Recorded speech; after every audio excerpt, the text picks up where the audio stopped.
Apa sih pertanyaan dan jawabannya? Stay tuned. Pertanyaan pertama, jelaskan konsep terjemah dan sebutkan makna-makna yang terkandung dalam setiap bahasa. Dari pertanyaan pertama, kita akan menjelaskan dulu konsep-konsep dari terjemah. Konsep terjemah ada 3, yakni yang pertama, penerjemahan harus sesuai dengan konteks bahasa sumber dan konteks bahasa sasaran. Yang kedua, penerjemahan harus sesuai dengan gaya bahasa sumber dan gaya bahasa sasaran. Dan yang ketiga, penerjemahan harus sesuai dengan ciri khas bahasa sumber dan ciri khas bahasa sasaran. Nah, kemudian ada makna-makna yang terkandung dalam setiap bahasa. Ada 5. Yang pertama, makna leksikal. Makna leksikal adalah makna unsur-unsur bahasa sebagai lambang atau peristiwa dan lain sebagainya. Yang kedua, makna gramatikal adalah hubungan antar unsur-unsur bahasa dalam satuan yang lebih besar, misalnya hubungan suatu kata dalam frasa atau klausa.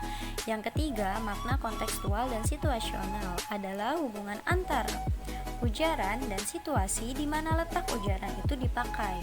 Lalu yang keempat ada makna tekstual. Makna tekstual berkaitan dengan isi suatu teks atau wacana perbedaan jenis teks yang dapat menimbulkan makna suatu kata menjadi berbeda. Lalu yang kelima, makna sosiokultural adalah makna yang erat kaitannya dengan sosio budaya pemakai bahasa.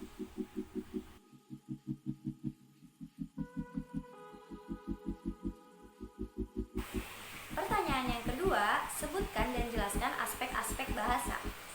Untuk yang nomor 2, saya akan menjelaskan aspek-aspek bahasa. Aspek-aspek bahasa ada 3, yaitu semantik, morfologi, dan sintaksis. Pertama, saya akan menjelaskan terlebih dahulu mengenai semantik. Semantik erat kaitannya dengan sosiologi, filsafat, dan psikologi. Semantik menerjemahkan berdasarkan kontekstual dan menyatukan gramatikal teks dengan aspek kontekstual. Lalu yang kedua, morfologi. Morfologi atau sorof adalah ilmu tentang perubahan suatu kata. Menurut Ramlan, pada bukunya tahun 2001, halaman 21, ialah bagian dari ilmu bahasa yang mempelajari seluk-beluk kata serta pengaruh perubahan-perubahan bentuk kata terhadap golongan dan arti kata. Objek kajian morfologi adalah kata dan derivasinya. Lalu yang ketiga, sintaksis. Sintaksis ini merupakan tata bahasa yang membahas hubungan antar kata dan hubungan antar kalimat. Unsur bahasa yang termasuk ke dalam sintaksis yakni frasa, klausa, dan kalimat. Pertanyaan yang ketiga, jelaskan unsur-unsur terjemah, proses menerjemah, dan arjanitas terjemah dalam ekonomi Islam. Untuk yang nomor 3, pertama saya akan menjelaskan terlebih dahulu unsur-unsur dari terjemah. Unsur dari terjemah ada 4, yaitu bahasa sasaran, bahasa sumber, pesan, dan padanan. Pertama, saya akan menjelaskan terlebih dahulu bahasa sasaran. Bahasa sasaran yaitu bahasa terjemahan di mana terdapat pesan gagasan di dalamnya. Istilah-istilah yang diterjemahkan harus sesuai dengan maknanya. Lalu, penerjemah harus menguasai bahasa sasaran. Yang kedua, bahasa sumber. Bahasa sumber menggunakan bahasa pengarang aslinya, artinya menggunakan bahasa Arab. Lalu, penerjemah harus memiliki pengetahuan bidang pada buku yang diterjemahkannya. Nah, yang ketiga, pesan. Inti dari proses menerjemah adalah pengalihan pesan dari bahasa asli ke bahasa sasaran.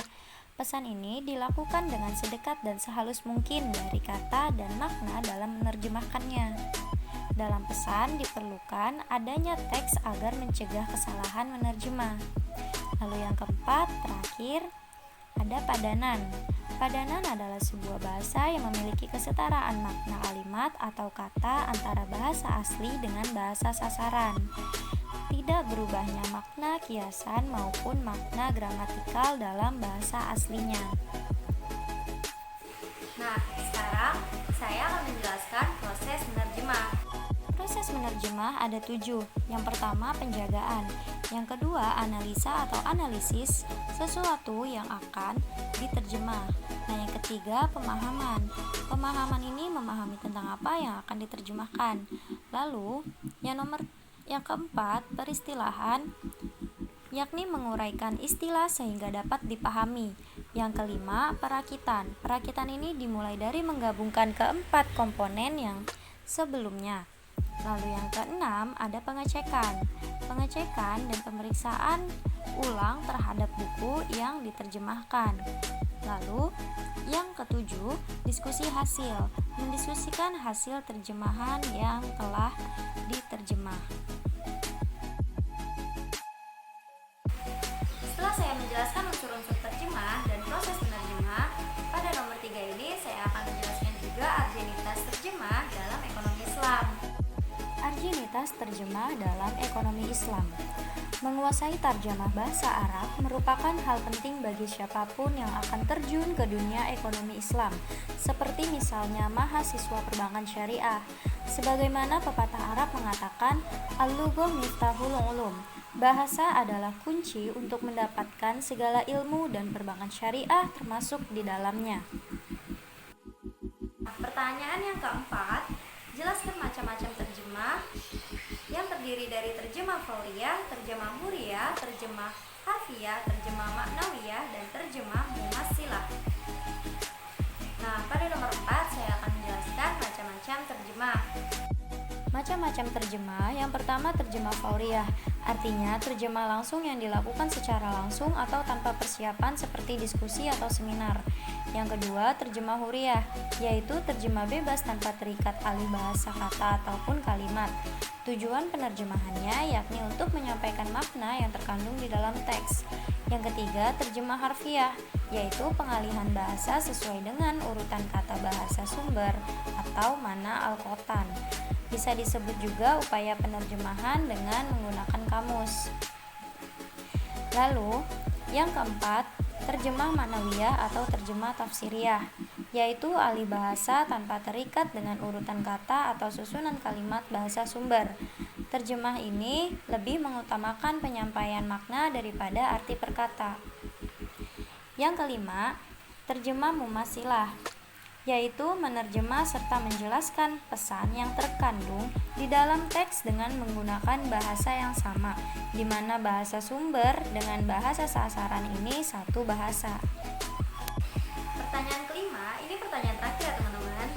Pertanyaannya, jelaskan dan berikan contoh untuk yang sudah ada contohnya dari uslub syati, uslub qasam, uslub madi dan zami, uslub takjub, uslub ibro dan takjir, uslub ikhtisas, uslub istighosah, dan uslub istifham. Uslub atau gaya tulisan bahasa Arab. Ada beberapa. Yang pertama, uslub syati adalah bentuk kalimat yang di dalamnya terdapat adah, yakni perangkat, baik berupa huruf, lafaz, atau apa saja namanya, yang dengan perangkat ini terjadi ikatan antara dua kalimat. Yang kedua, ada uslub qasam. Termasuk dari beberapa uslub taukid adalah uslub qasam, yang meliputi adat qasam, muqassam bihi, muqassam alaihi, atau disebut juga jawab qasam. Inilah contohnya. Adat qasam pada contoh tersebut adalah huruf wawu, sedangkan lafaz jalalah disebut muqassam bihi. Yang ketiga, uslub madi dan zami. Secara bahasa, madi artinya pujian atau ungkapan perasaan senang dan simpatik, sedangkan zami adalah antonim dari madi, yakni ungkapan kebencian dan tidak simpatik. Contoh pertama ini adalah contoh dari uslub madi, ungkapan perasaan senang, pujian, dan apresiatif kepada orang yang berlaku adil, kemudian dikhususkan perasaan tersebut kepada Umar bin Abdul Aziz. Karenanya, uslub seperti ini berfungsi mentaukidkan pujian dan kesenangan. Adapun contoh yang kedua, yakni contoh dari uslub zami. Ini adalah ungkapan perasaan tidak senang. Lalu yang kelima, ada uslub ta'ajub. Secara bahasa, ta'ajub artinya kekaguman atau keheranan. Ungkapan kalimat yang terlontar dari seseorang yang terkagum atau heran pada satu hal. Inilah contohnya. Lalu, yang selanjutnya ada uslub igro dan tahzir. Uslub igro adalah pola pembentukan kalimat atau gaya bahasa yang dipakai untuk penganjuran atau harapan melakukan perbuatan terpuji. Sedangkan uslub ta'zir adalah pola pembentukan kalimat peringatan agar tidak melakukan perbuatan tercela. Yang selanjutnya ada uslub ikhtisos. Uslub ikhtisos adalah uslub yang isim zohirnya disebutkan setelah dhamir mutakalim untuk menjelaskan dan mempertegas maksud pembicaraan. Nah, selanjutnya ada uslub istighosah. Uslub istighosah adalah pembentukan kalimat yang biasa dipakai orang Arab untuk meminta bantuan atau pertolongan. Yang terakhir, ada uslub istifham. Uslub istifham adalah bentuk atau pola kalimat interrogatif, yakni satu bentuk kalimat untuk menanyakan sesuatu atau segala hal yang berkaitan dengan sesuatu tersebut. Nah, itu tadi jawaban dan penjelasan dari pertanyaannya Pak Rizal. Oh iya, jangan lupa ya